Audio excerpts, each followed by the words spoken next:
He's a contributing writer for SportsNola.com. Writing on the Saints, he hosts a morning sports talk show on WIST 690 AM, and he serves as an analyst for Sports Nola TV, 6 p.m. every Monday on WHNO Television, Channel 20. He received the prestigious Bob Ressler Award for Excellence in Media in 2010 from the Touchdown Club of New Orleans. The Saints, of course, will host the Indianapolis Colts this coming Sunday night in the Mercedes-Benz Superdome. Please give a warm quarterback club welcome to Brian Allee-Walsh. Brian?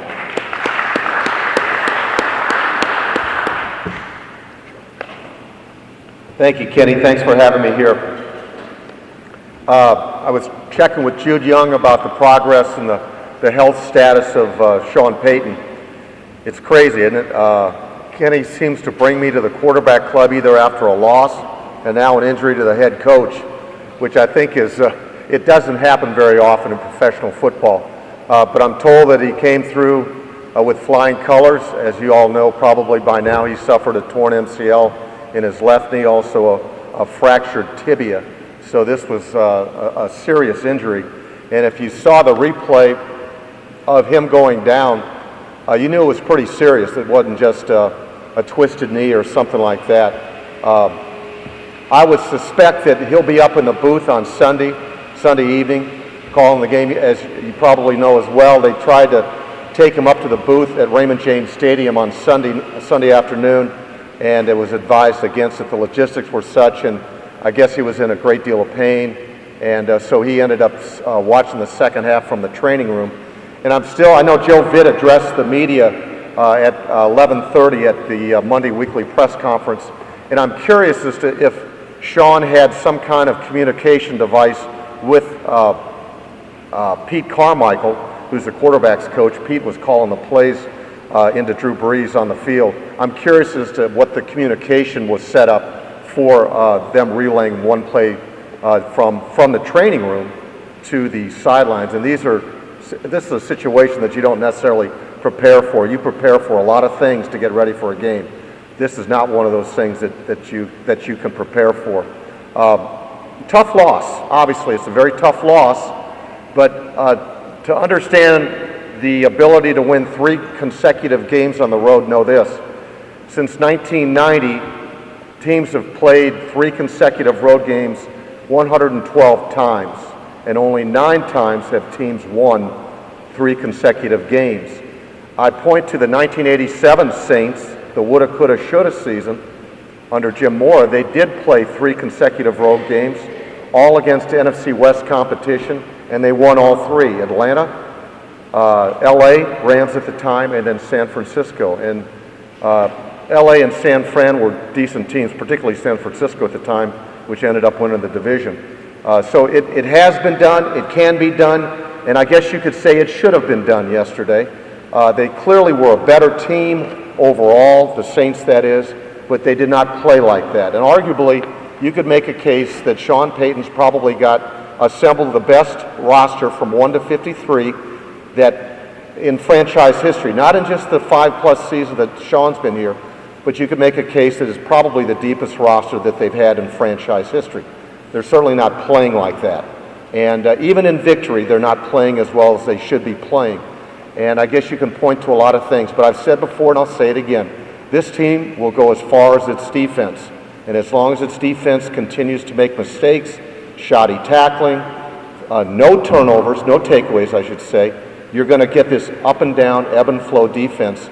As long as Greg Williams has to send more than 3 and 4 people to put pressure on the quarterback, you're going to expose a secondary that's not an elite secondary. Malcolm Jenkins clearly is the best player in the secondary, and he's still an inexperienced pup. He is not Darren Sharper. Will he be better than Sharper? I would venture to say yes, but right now he's not. And Jonathan Vilma is legitimately the only Pro Bowl player worthy of consideration for Pro Bowl status, and you could make a case that he hasn't played a Pro Bowl season to date. So, offensively, as long as they continue to rely on number 9, and there's nothing wrong with that, but what you see is he can't pull a game out of a fire every time. Kenny and I, in our television show this afternoon, we're probably going to debate the merits of whether or not, what are you going to do with Mark Ingram? You draft him 28th in the first round, and yet he carries the ball 9 times yesterday. He really doesn't figure in a game plan. Drew Brees ends up being the second leading rusher in a game where they should be running the football more yesterday. So is that Sean Payton's absence on the sideline? I don't know. I don't think so. If I had to say yes or no, I would say no. It shouldn't be affected by whether Sean's on the sideline or not. Drew Brees is a coach on the field. He's got as great a feel for the game as in fact, he's in the game, as well as Sean Payton. So you can't lay the loss at the feet of Sean Payton or the absence of Sean Payton in this. They did not play well, and they're going to continue to struggle as long as they don't run the football effectively. It's the basics. Any level of football, it's the basics. You have to run the ball effectively. You've got to play good defense. You've got to win field position battle, and you've got to do a better job with takeaways. They have 6 takeaways in 6 games, and that's not going to cut it. They're now essentially 3 games behind the Packers in the race for the NFC #1 seed, having lost to them at the start of the season. That's a big road to overcome here with 10 games left. Can they do it? Sure they can, but I don't see Green Bay letting down. The Saints are going to have to go at least 3-1 over their next 4 games. They've got Indianapolis, they play at St. Louis, they have Tampa Bay here, and then they close a 4-game stretch at Atlanta before they go into their open dates. So they need to finish at least 3-1. I guess arguably they have to go 4-0, I guess, to keep it pace with Green Bay at this point. So, it's going to be an uphill battle for them to win the home field advantage. But I still think that they're going to win the NFC South. I think they're the team to catch, even though Tampa Bay has a 2-0 record in the division, and they hold the tiebreaker by virtue of their win yesterday. But I really think Tampa Bay and Atlanta are still going to be playing up to the Saints as this division progresses. I wouldn't say it's time to panic, certainly not. As long as number 9 stays upright, and Sean Payton comes back fully healthy, I'd see that they're a playoff team for sure. I'd like to think they were a Final Four team. I'm gonna kind of reserve judgment. I thought they were coming into the season. I'm not so sure now. But overall, I think that they're certainly going to be competing for NFC honors, and if they can keep the proper people healthy, they'll be right there at the end.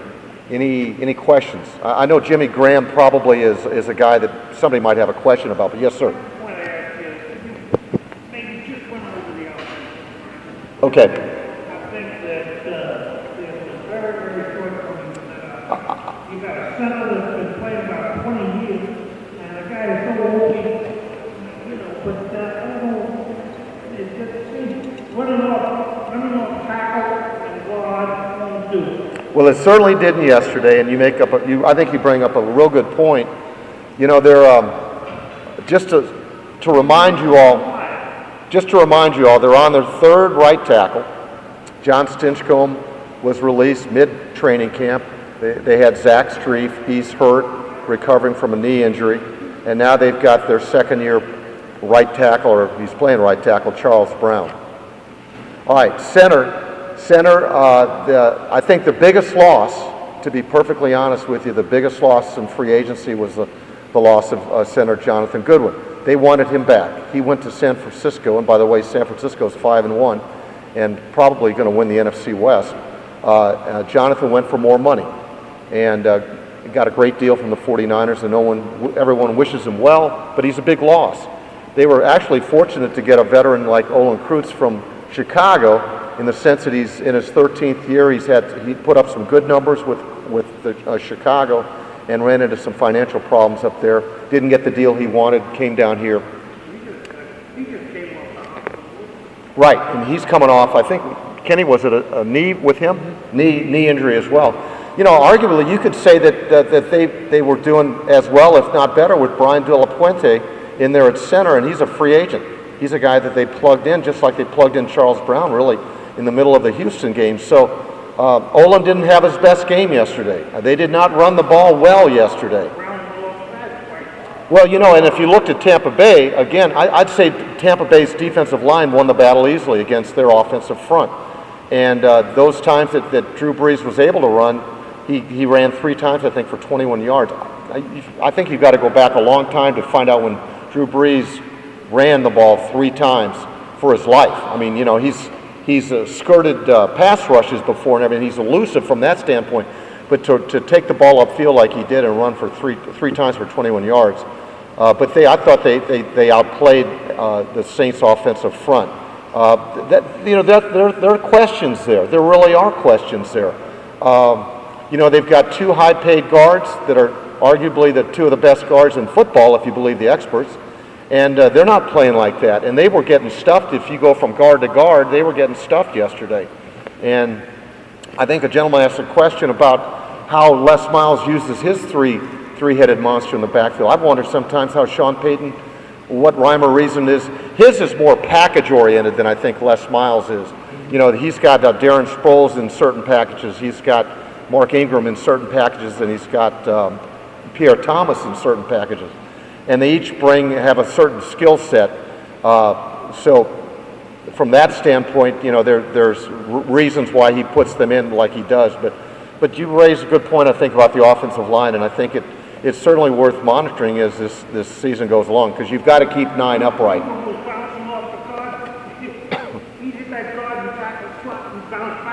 Well, yeah, on his touchdown run, you know, he made the read to bounce out because it was jammed. Yeah, it was a great run, incidentally. I couldn't figure out why this guy running right in the middle of the line. Yeah.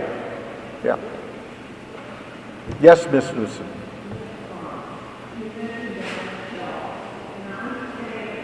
Darren Sharper, you said, yeah.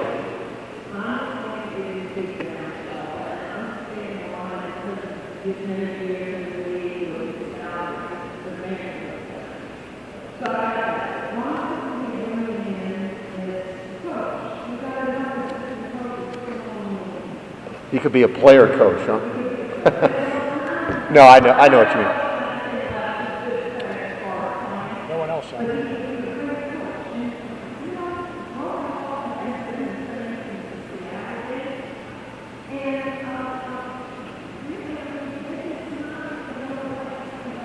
Well, let me, overall, this defense is not an elite defense, all right? It just isn't. And it's certainly a defense that that played well enough to help win a Super Bowl. In fact, you could make a case that they are the reason that they won the Super Bowl. If you look at all the takeaways, produced touchdowns, points, good field position. You don't have to necessarily score. But Darren Sharper had a big hand in that year. There's no doubt about it.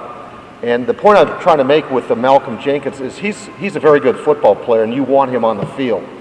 Darren Sharper would probably be a good backup here, but they don't see him that way. They didn't see him that way from the offseason into now. He hasn't resurfaced with any other team. That's not to say if an injury occurred that they wouldn't bring him back, but I don't think Darren Sharper is the reason or the answer to the solution to the problems, to be perfectly honest with you. He's a guy that could help be a Band-Aid, I guess, if there were injuries in the secondary. But I don't see him being the end of all to everything on that defense. I still think as long as Greg Williams has to send additional people to put pressure on the quarterback, then that takes away in coverage. And you've got people like Scott Shanley, who's not meant to cover anybody in space. Perfect example, again, was yesterday when Aurelius Ben, you know, nobody touched him coming off the line of scrimmage. He's got free access into the secondary, and then Malcolm Jenkins is slow to pick up. So, you know, there's a lot of reasons for breakdowns, and Greg Williams would be the first to tell you that they have to play a lot better. Fundamentally, they have to play a lot better, but they also have to have some people step up and make plays. So, Marie, in answer to your question, I don't think Darren Sharper is the answer. Roman Harper is what he is, as they say. He's probably much better against the run than he is in pass coverage or in space, and you know. So, as a coach, I don't think he's ready to do that yet. Would he do that? We've talked about it, and I think he's destined to end up in a TV booth or with NFL Network or something like that more so than be a coach. Coach, you have to work. Yes.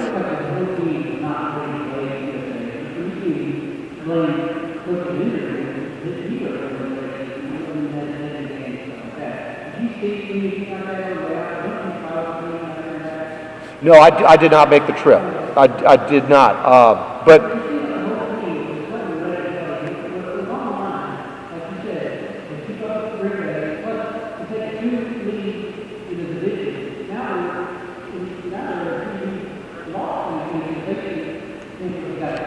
you know, that's a great question because you can relate, was it to last year? Remember when they lost to Atlanta in the third or fourth game in the Dome? They blew a lead and lost in overtime, I think, right? Hartley missed that, missed the field goal right in the last play of regulation. And, you know, and I saw some players making reference to that game and how that put them kind of in a catch-up mode all season long. And Atlanta played well enough to stay ahead of the game, stay ahead in the division throughout. And this game could have that same kind of impact on the Saints as they go forward. Like I said, they're already 2 behind in the loss column. And in this team, I wouldn't worry about this team. Well, I don't know. I shouldn't say this. Maybe some of you will disagree with this. They'll make the playoffs. But I think people need to – this is a better team than that. And coming into the regular season, I think most people projected this team as a team that would compete for the NFC Championship. And I haven't changed my feeling about that. But it's going to be a tougher row to hoe at this point because of – they are 2 games back in the loss column, and 3 if you consider the head-to-head loss to Green Bay. Yeah, you could make a case that they didn't look ready to play, did they? And in fact, Jacksonville and Carolina, they were in positions to put both those teams away, and they're inferior opponents by every meaning, and they didn't put them away. So it makes you wonder about that ability to. Are they playing down to competition? Are they a good enough team to push a button? You know, the good teams can do that. If they're not playing well, they can push a button and elevate themselves. Haven't seen that yet from this team. So the jury is still out there regarding that. But I'm with you. I think if your point is that don't blame Sean Payton's absence, don't pin this loss. It's not an excuse. They didn't play well. And they weren't playing well even when Sean was upright. So, in fact, when he went to the sideline, remember he went to the bench, they threw that nice touchdown pass Breeze did to Colson. So, this you can't lay it on Sean Payton. And I'm not even making an excuse. I'm saying they didn't play well. They didn't play well enough to win. Any other questions, y'all? Well, listen, thank you so much for having me every year. Appreciate it.